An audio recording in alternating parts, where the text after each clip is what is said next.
Sushma kitchen থেকে সবাইকে স্বাগত জানিয়ে আবার একটা নতুন ভিডিও নিয়ে তোমাদের সামনে চলে এসেছি। তা আজ বানাবো রুই পোড়া। সম্পূর্ণ ভিডিওটা দেখতে থাকো আর আমার সাথে থাকো, আশা করি খুবই ভালো লাগবে। তা চলো মাছটা এখন কেটে নিয়ে আসি। কেটে ধুয়ে নিয়ে এসেছি, গাটা কাঁচা কাঁচা করে দিয়েছি।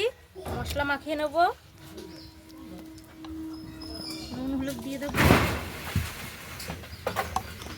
পরিমাণ মতো নুন দিয়ে দেবো, উপর থেকে লঙ্কার গুঁড়ি দিয়ে দেবো,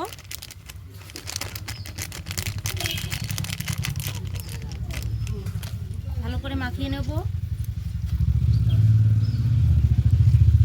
তরকাটা নিয়ে নিয়েছি, আগুনটা গমগম করছে, মাছটা দিয়ে দেবো। তো বন্ধুরা, রুই মাছটা ভালো করে পুড়িয়ে নিয়েছি, দুও পাশ, এপাশ আর ওপাশ দুও পাশই পুরো লাল লাল হয়ে গেছে।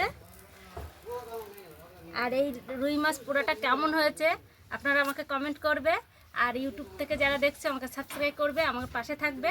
দেখা হবে পরের ভিডিওয়ে। টাটা।